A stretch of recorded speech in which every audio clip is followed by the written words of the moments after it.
Hey guys, BuildZoid here, and today we're going to be doing the first, hopefully weekly HWbot score roundup. So the idea behind these videos is that every week we'll take a look at up to 10 scores that were posted to HWbot during the week that I think are cool. The goal of these videos is to sort of get more people into competitive overclocking by showing sort of the variety of hardware that people actually compete on. Because the thing is, most of the time, if you hear about competitive overclocking, you hear about people running like RTX 3090s and 11900Ks, like world record class hardware, the latest and greatest, and just generally very expensive stuff, which makes it seem way less approachable than it really is.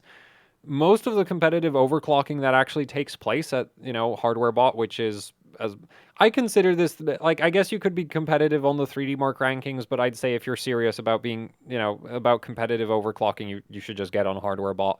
But yeah, like the thing is, so most of the competitive overclocking that actually happens at HardwareBot is not on top of the line hardware, and that's for two reasons. One, most people just can't afford things like RTX 3090s, and the other thing is like, even if you can afford a RTX 3090, at the end of the day, the difference between pushing around the core clock slider on an RTX 3090 and pushing around the core clock slider on, say, a GTX 480 is basically non-existent, right? So if you enjoy overclocking for the sake of overclocking, you're probably gonna have fun overclocking ancient CPUs from upward, like from like 2010 or even older, much older. We actually have a few scores that are like, I consider them ancient.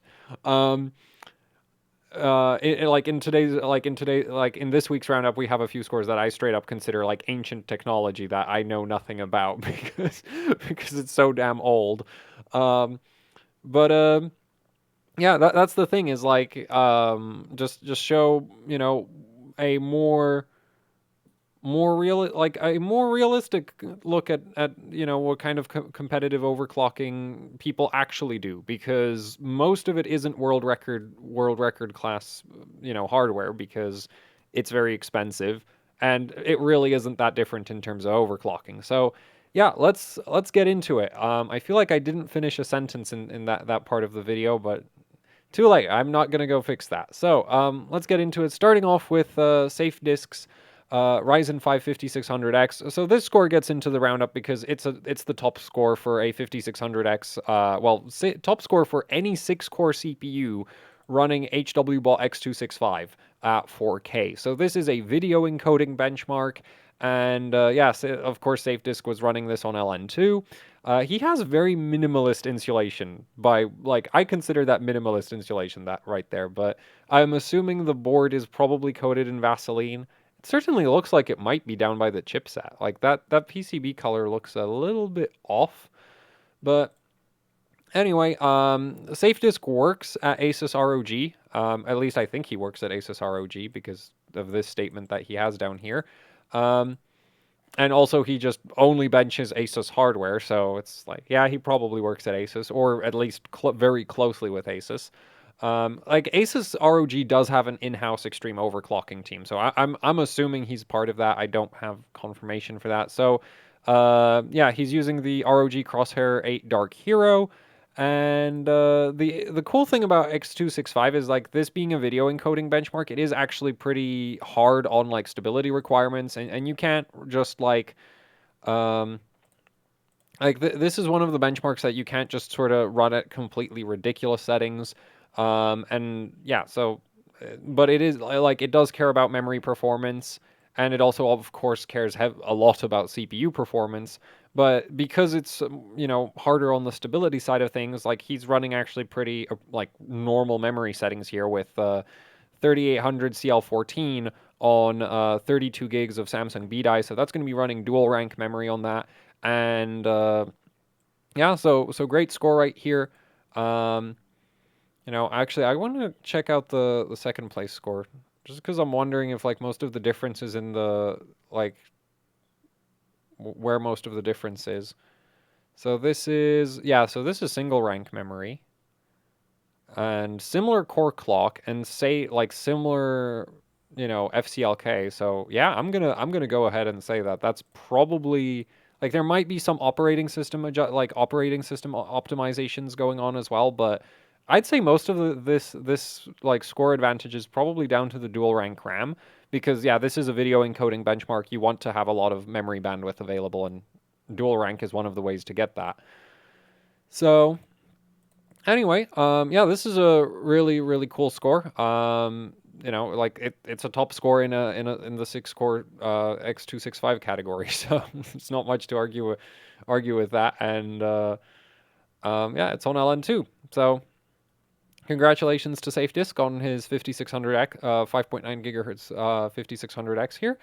And then we have another SafeDisk score. It looks like he's been revisiting Ryzen, though he's also been doing a bunch of he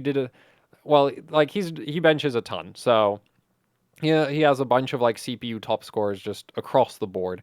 But yeah, like looks like this week he's really been doing a bunch of Ryzen things. And so he ran also the Threadripper 3970X at almost 5.5 gigahertz.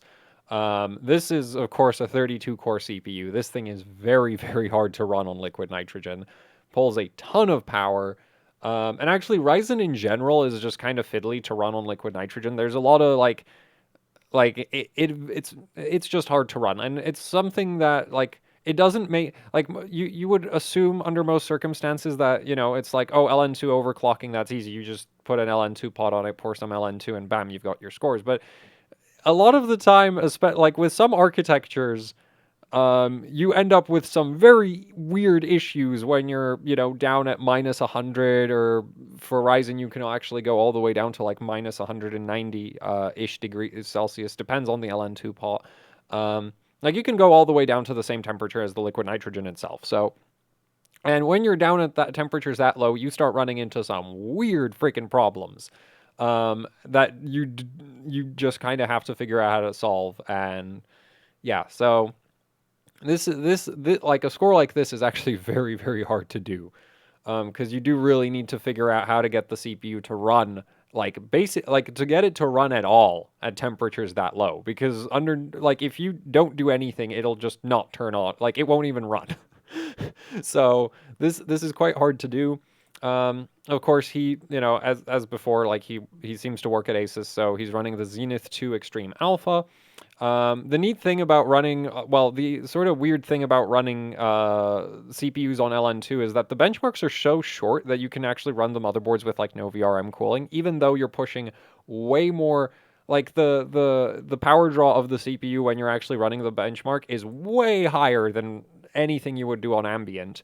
Though I'm not sure if that wattage reader is for input power or output power on that PSU, but that's still a lot of power for a system where, you're running like a really basic PCIe slot power GPU, and then just a CPU, and then the motherboard. So yeah, but very impressive score. And he beat Arsenino. I think this ranking is mostly. Yeah, Arsenino was also on a Zenith 2. Oh, but that's the old version. That's the one with just 70 amp power stages. The Alpha has the new 90 amp power stages, so that's of course why this score is so much better. Actually, I think most of that is down to the frequency. Yeah, this is Cinebench, so that's going to be almost entirely down to the CPU frequency. And that might just be down to like better LN2 pot, or just better silicon quality potentially as well, right? This being a 3970X, I'm guessing there's not that much binning going on with these CPUs, just because they're really expensive. And also, if you're an in-house overclocker at Asus, then you probably have more CPU, like motherboard vendors get CPUs to use for testing their boards, so I would assume they have a better selection of these at Asus than like more than just one of them at Asus. So probably have a bit more binning going into this score than into some of the other ones in the ranking. But anyway, yeah, like still, like just being able to run these chips at these kinds of frequencies is really, really difficult. So yeah, congratulations to SafeDisk on his other global first place this week. Or more like last week, because it's Sunday. Not sure. Anyway, you get the point. Next score, we have Miller, or who goes by MLLR KLLR on HWbot, and his 5 gigahertz 7800X. And you might be like, that's very slow. And yeah, that would be really slow if it weren't for the fact that he's running Y-Cruncher Pi 1 billion. This benchmark is like, I really like this benchmark because it just completely redefines your understanding of how much power your CPU is capable of pulling, especially on Skylake-X systems, because Y-Cruncher is AVX 512 accelerated, heavily AVX 512 accelerated. Like, there's some benchmarks that are like, oh yeah, we use AVX 2 instructions or AVX 512 instructions, and they're not really that much hotter than like non-AVX benchmarks, or even like Cinebench is my favorite example of like, well, so Cinebench R15 doesn't have AVX acceleration, and then the more modern versions of Cinebench do have AVX acceleration. But if you've ever actually measured the power consumption difference between the different between the different Cinebench versions, there isn't really any power draw difference. Y-Cruncher is not like that. Y-Cruncher pulls so much freaking power. Like, so much. You have no idea. For my experience with this benchmark is I have a 7820X. That 7820X does 4.7 gigahertz for Cinebench quite easily. For Y-Cruncher, I can't run it above 4.3 because this thing is so freaking hot. And also another interesting thing about this benchmark is it's incredibly memory intensive. It loves memory bandwidth, and that's why, Miller's running 3733 CL12 on the memory, which is pretty close to the limit of what Skylake-X CPUs will do. Well, especially the X299 OC formula. I have an X299 OC formula, and for whatever reason, I've never gotten that board above like 3800 in quad channel, whereas there are other motherboards on X299 where you can go up to 4000 quite easily. But anyway, the thing is, actually, I'm not sure you could do that for Y-Cruncher though, because Y-Cruncher is like a whole new level of just like, it's insanely hard on the CPU, but it's also insanely hard on your memory stability as well. So, yeah, I like this benchmark because it's just so different, like so hot and so different compared to everything else you're gonna run. So yeah, Miller, he's running liquid nitrogen. I do think he's sandbagging this a little bit. I'd honestly like the thing is, I'd expect that 7800X to be doing maybe 5.2 for Y-Cruncher, but I wouldn't be like, the thing is, if you look at like 7800X is running like Cinebench, there's chips doing almost 6 gigahertz, if not, I think there's one or two doing 6 gigahertz or something like that. But in Y-Cruncher, yeah, you're not going much above 5 gigahertz, even with the liquid nitrogen, because this benchmark makes the CPU pull absolutely unreal amounts of power draw. And so this is quite a hard benchmark to run, because Skylake-X has a cold bug. So you do need to keep the temperature like pretty spot on in terms of like under control. And with a benchmark that runs insanely hot, the problem is that, well, you need to be like, you really need to be on top of making sure that the CPU doesn't overheat before the benchmark finishes. Because you can't just sit there with the LN2 pot full of LN2, and then running Y-Cruncher like that. That doesn't, like, that's not going to work. Like, the chip is, if you're sitting on the desktop below with the chip below minus like 100, a lot of chips will stop working below like minus 110. So if you have the chip below minus 110, it's not going to be running. So you need to start the benchmark at minus 110, and then you want to keep the temperature as the benchmark's running, within a certain temperature range. You can actually pull it down a little bit lower when the benchmark's actually running, because there's going to be a temperature delta between the actual chip and the LN2 pot. But yeah, like, basically, this is one of the things I will say. Like, there is a difference between benching like low power consumption hardware and high power consumption hardware.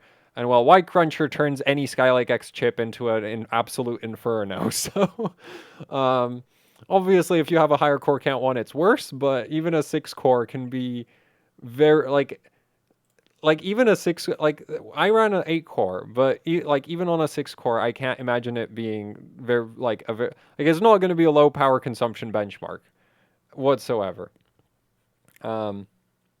So yeah. So this is a cool score in my opinion because I think the benchmark's cool, and also I like Skylake-X. I'm weird like that. I like Skylake-X. So yeah, also what's interesting about this benchmark, as I mentioned, it absolutely loves memory bandwidth, and it's AVX512 accelerated, which is why a 5 gigahertz Skylake-X chip is capable of beating a 5.8 gigahertz Ryzen, 5600X, again, safe disk, right? Like I said, like that guy is all over the CPU rankings. But anyway, yeah, the thing is, the 5600X is a dual channel CPU, so your maximum memory bandwidth is capped out at sort of like, actually it's Ryzen, so you're really limited to somewhere like 60 gigabytes per second, somewhere in that range. Whereas with Skylake-X chips, you can quite easily go over 100 gigabytes per second of memory bandwidth, which Y-Cruncher loves that. Like, it loves memory bandwidth. And then, of course, it also really heavily benefits from the AVX512 acceleration. So, yeah, congratulations to Miller on his top score in Y-Cruncher. Hopefully, more people run Y-Cruncher on like Skylake-X chips, as Skylake-X chips get cheaper on the second-hand market. They're already like, especially the 6-core, like the 7000 series 6 cores and 8 cores are like surprisingly cheap at second-hand already. And the prices will obviously just keep dropping over time because not really that great CPUs anymore. Like, they weren't really, like, a 7800X didn't really make a ton of sense when it came out because it's like these actively have less IPC than their regular Skylake counterparts. So, like an 8700K is clock for clock faster than a 7800X until you run something like Y-Cruncher, where you can really flex that quad channel and AVX512 support. Yeah, so anyway, this is a cool score. Congratulations to Miller on that. And let's move on to the next score. And so this one, I unfortunately don't know very much about it. But this is a straight up world record. This isn't some like top score in the 6-core category or something like that. No, this is full-blown world record, highest reference frequency or highest base clock ever validated on any motherboard. And it goes to Wittix with his Gigabyte EP45T UD3. And we are going to look that motherboard up because we need to see this world record class hardware. So yeah, this. This now holds the world record for max base clock on any motherboard ever. And unfortunately, I don't know anything about benching LGA775. He was using an E8600. This being a max base clock overclock, I would assume it is limited by basically everything, right? Because you need a motherboard that's capable of running a base clock that high. Then you probably need a memory kit that's, I'm not sure, like, I'm gonna guess that the CPUs and the motherboards, like, once you're pushing frequencies this high, I'm gonna assume it starts being kind of fiddly on like the memory stability. Like, he's running single channel, just so yeah, and the timings are very, very loose, right? Like, this is 700, this is like 1500 DDR3 1500 megahertz. So I'm assuming there's some kind of, like, you probably need to find like a memory stick that actually works or like helps the motherboard with running high frequency is another way to look at it. Which is sort of a weird way to think about it, because like running high memory frequency on its own a lot of the time isn't that hard, but then when you combine it with like, oh, you also want to run really high base clock, and it's suddenly like, oh, now it's a totally different situation in terms of what kind of memory requirements you have. Then I don't know if 4.5 gigahertz is high for an E8600. Then again, maybe the CPU itself has like the CPU itself might not tolerate BCLK that high, and so yeah. Anyway, what's really cool about this world record right here is it beats a very, very old score. So this was set on May 1st, and the old record for max BCLK is 750 megahertz, and it's from 2010. So congratulations for Wittix for managing to beat a score that's been, standing since 2010.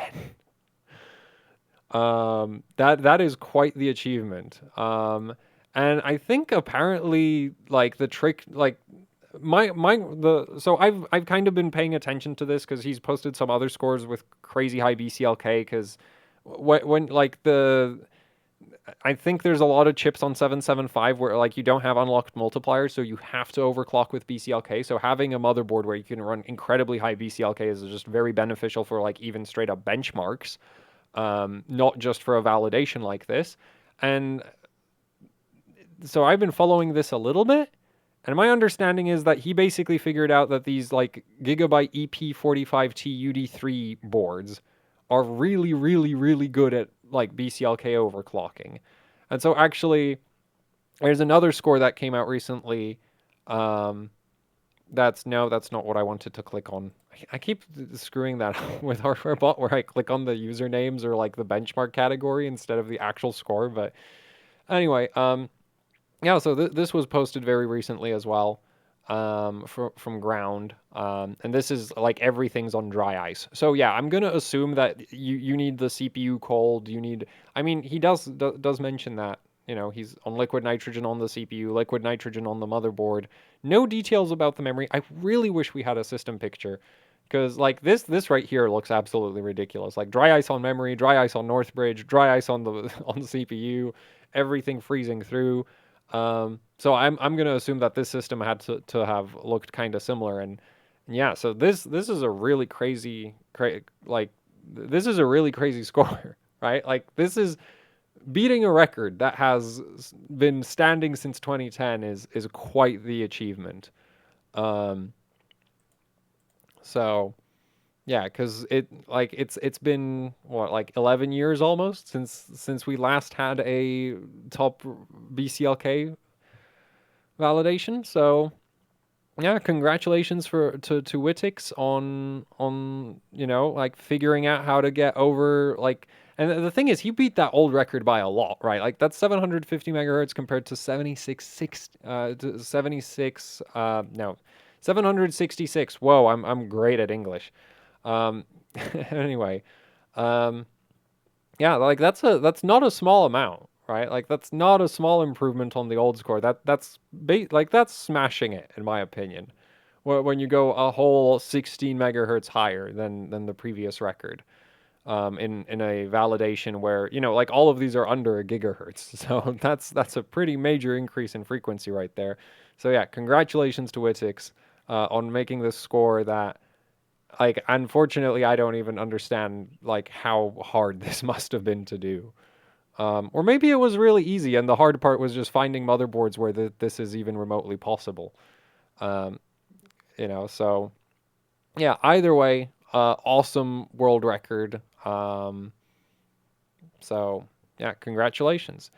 And now we get into the hardware points scores. So on HWbot, you can bench global points, you can bench world records, you can bench hardware points. This is where you go rankings of for a specific processor or a specific GPU or a specific kind of memory. We don't have specific memory kits because there's just kind of too many random memory kits for that to make any sense. You can actually bench specific motherboards, right? Reference frequency or BCLK or FSB is based on the motherboard model you're using. But yeah, anyway, so now we're getting into the rankings for specific pieces of hardware. And the first score we're going to look at is Unity of Saints SuperPi 32 million 6.9 gigahertz on a Phenom II X4955 Black Edition.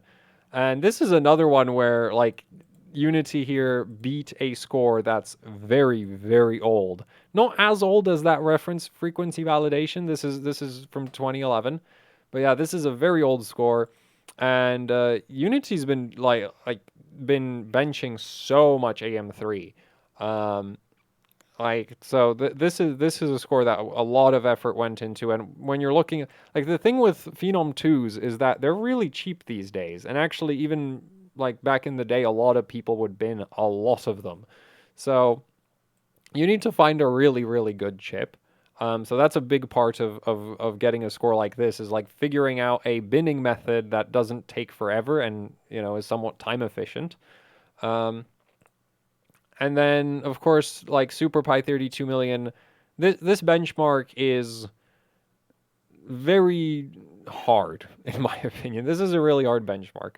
So this is a single core, very memory intensive benchmark. You know, loves CPU frequency, of course, but it also absolutely loves memory frequency. If you're on a Phenom II, you also got to be able to run high Northbridge frequency or uncore frequency as CPU-Z is reading it out. You need to use the correct operating system. So, yeah, you need to use Windows XP, and then there's like a bunch of tweaks you can do to make Windows XP even faster than just regular Windows XP. Um, and yeah, you have to, you know, push the memory to the limit, CPU to the limit, Northbridge to the limit. You got to have your OS dialed in, and then you got to sit there for 10 minutes for the benchmark to run. Luckily, Phenom 2s don't, well, okay, no.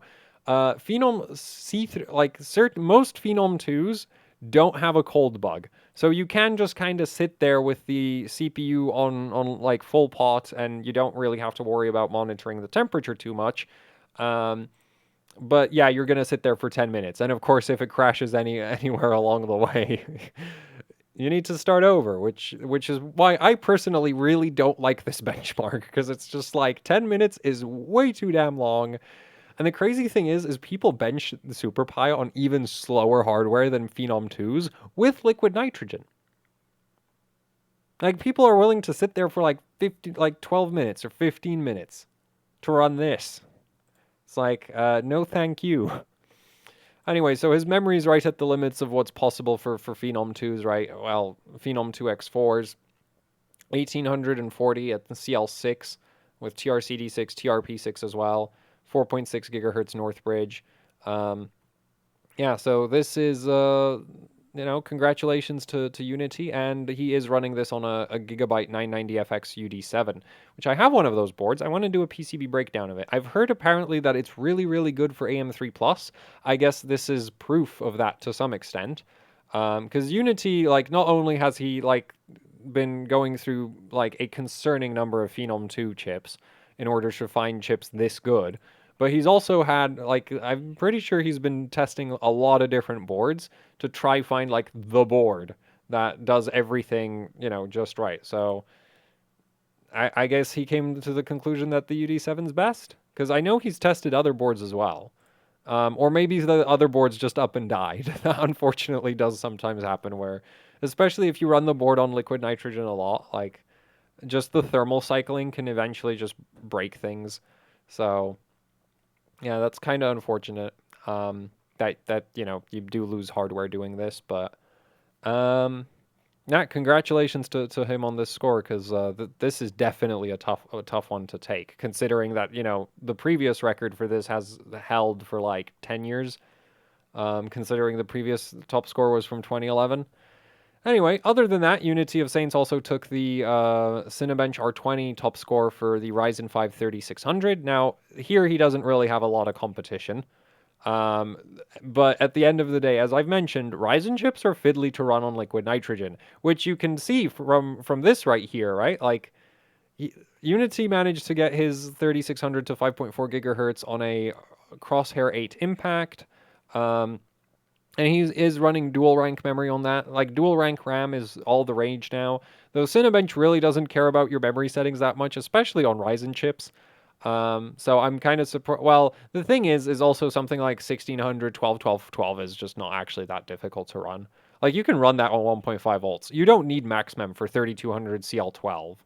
Why is his TRP at 15? That's super weird. Anyway, it's Cinebench. You don't need to worry about your memory settings too much. But the thing is, the FCLK does affect your Cinebench score somewhat. And on liquid nitrogen, the FCLK gets super weird. That's the part that makes running Ryzen chips on liquid nitrogen so incredibly difficult. And if you don't figure that out, like, you're stuck at either, like, you're either stuck with a really, really slow FCLK, or you're stuck at really, really high temperatures, because the chips just don't run if you don't have them dialed in perfectly for the minimum operating temperatures. Like, technically, these chips can run at full pot. It's just getting them there is the really hard part.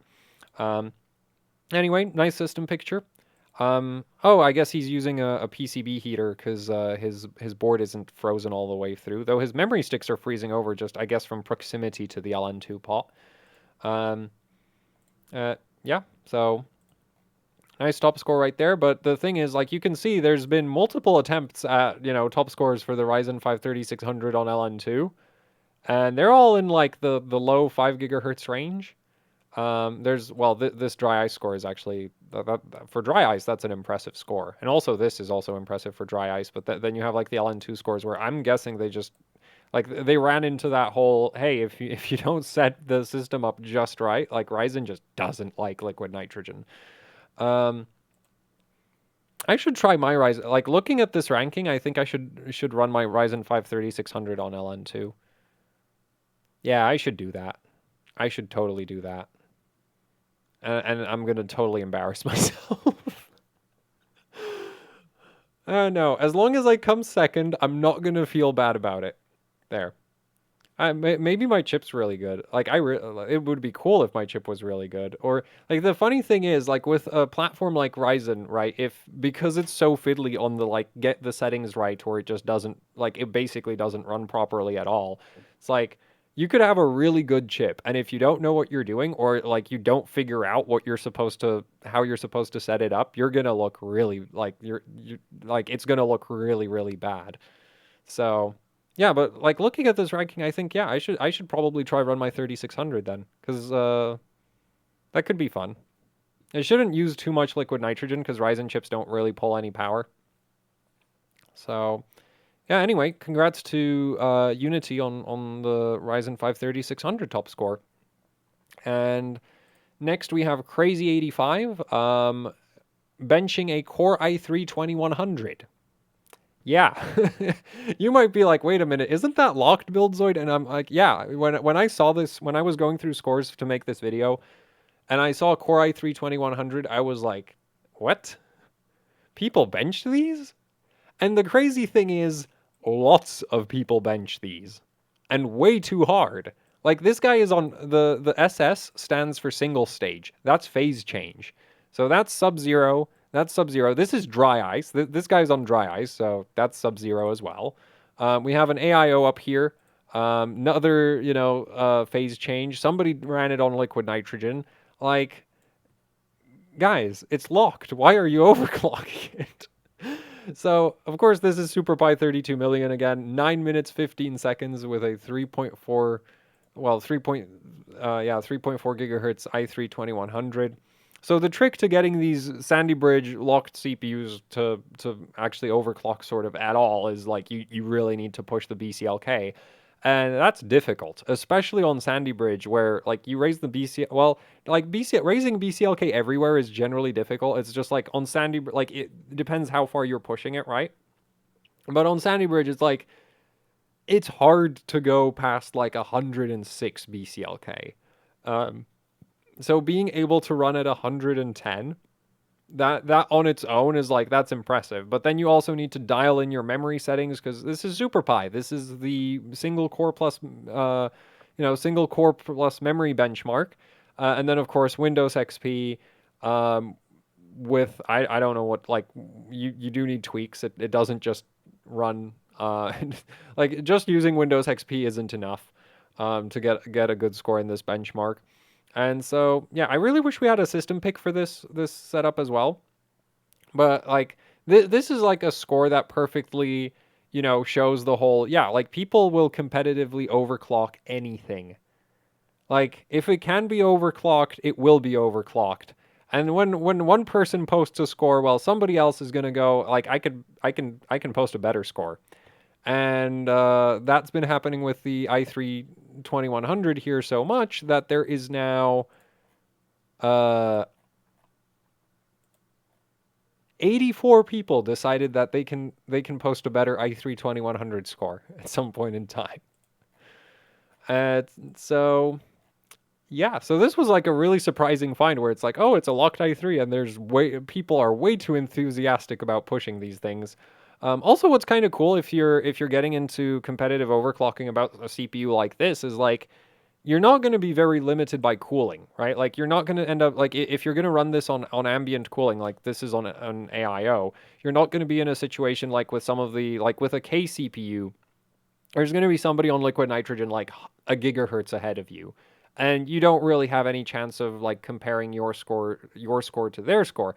But on something like an i3-2100, I mean, these things don't clock enough to need liquid nitrogen. So yeah, and also this being like SuperPi, you can see that some of these like here's another 3.4 gigahertz score, and you know it's behind like a 3.3, another 3.3, another 3.3. So um, yeah, if you just want to like, if you don't mind waiting for the benchmark 9 minutes for a benchmark to complete, and you're way too into like DDR3 memory overclocking, um, this is kind of a cool ranking to maybe try get into. I don't know how much i3-2100s cost on eBay. The more concerning part is like how many memory. Actually, you don't even need that crazy a memory kit necessarily, because the thing is the memory controller on Sandy Bridge has the max memory ratio is 2133, which isn't really like in the grand scheme of DDR3. That's really slow. Or actually no, that's not really slow. That's like medium frequency range. But yeah, the memory controllers aren't really that great, so you don't really need like super crazy memory kits. Or at least I don't think you need super crazy memory kits. Like 20, what is that? That's not even 2400, it's 7. That TRCD is low. The TRCD 9 is like, okay, that's actually kind of difficult, but the 797, that's like, that shouldn't be too hard. Um, like, well, something like a 711.7 would be straight up easy. Um, in terms of memory kits to find. Though TRCD is very important for your overall memory performance, so running TRCD 11 instead of 9 is probably going to cost you quite a bit.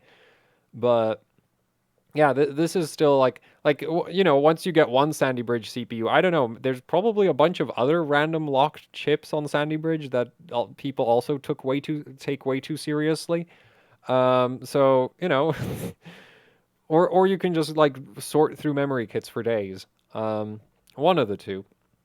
But yeah, so this is like a really like I just think this is cool that, you know, locked i3s are getting pushed way too hard. There was actually a different score with like an i3 9100 like 2 weeks ago, I think.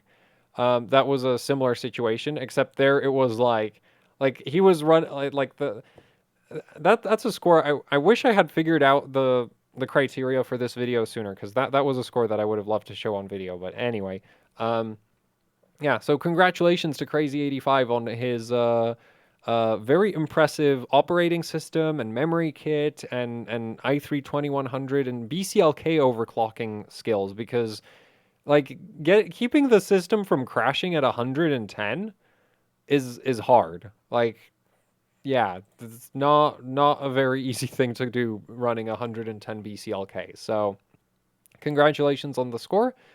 Let's move on to the next score. And the next score is Miko Lizak. I probably butchered that name. And his Intel GMA 900.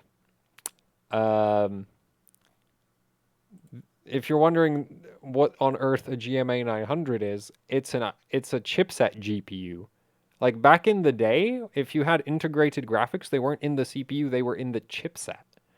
Um, and this is with DDR2 running at 2555.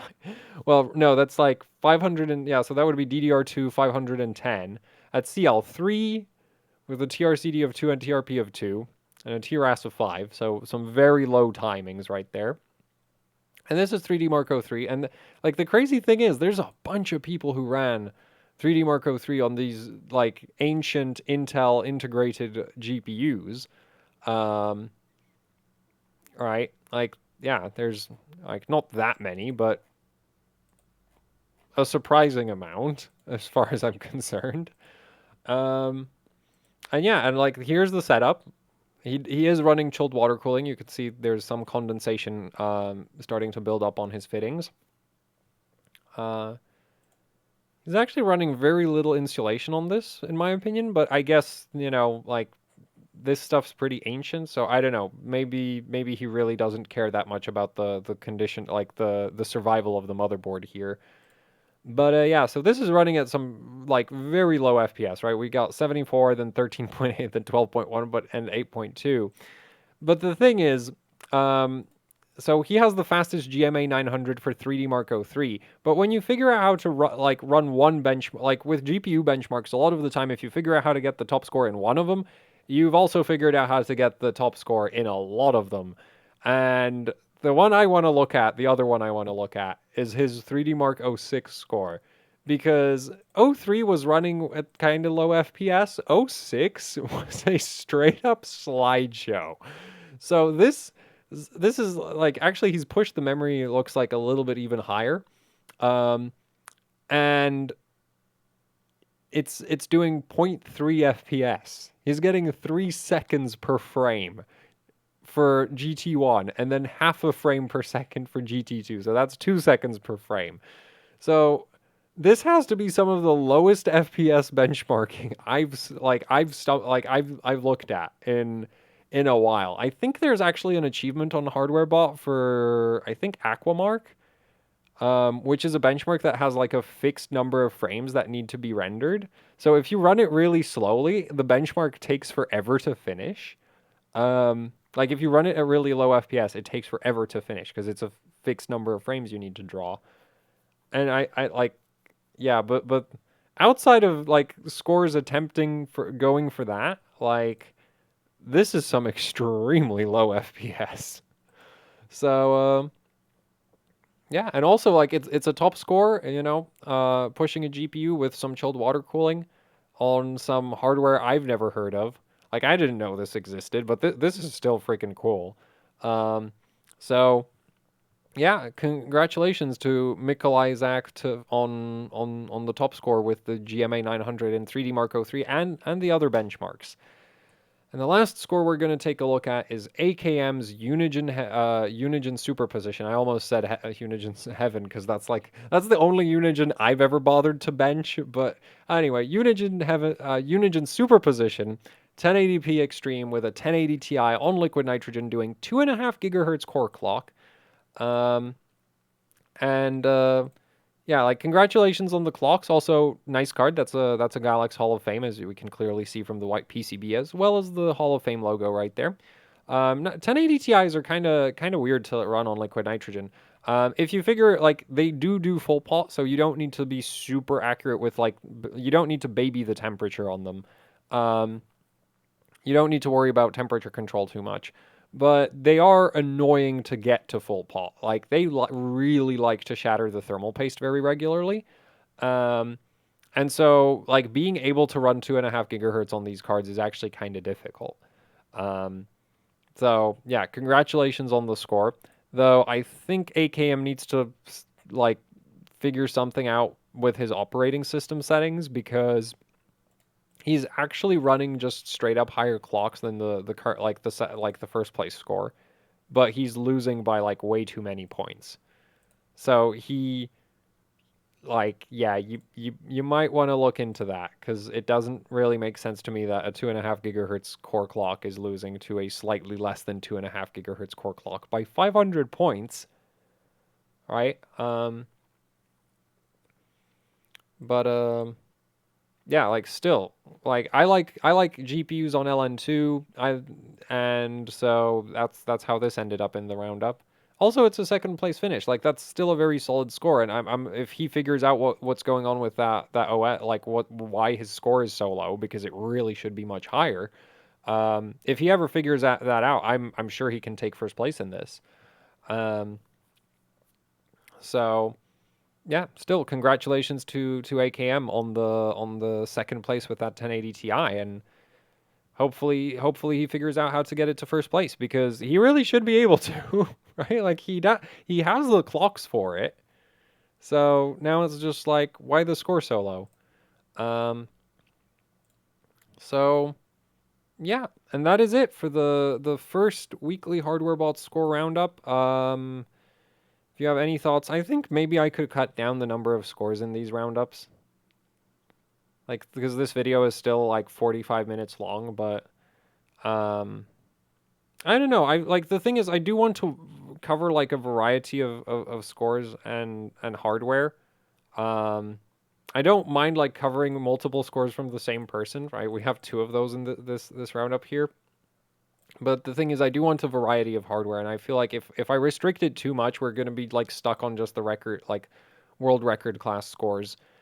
But yeah. So basically, like, share, subscribe, leave any comments, questions, suggestions if you'd like to. Well, yeah, like I'd like to hear your thoughts on how to adjust this format, like more scores, less scores, more talking about scores, less talking about scores. Um, yeah, I'm not sure. Um, and yeah, so that's kind of it. So other than that, if you'd like to support the channel, there's the AHOC Patreon. There's a link to that down in the description below. Then there's also the AHOC Teespring store where you can pick up shirts, stickers, posters, you know, the usual YouTuber merch. Both the Patreon and Teespring help out immensely with running the channel. So if you would check those out, that would be much appreciated. And yeah, that's it for the video. So thanks for watching and goodbye.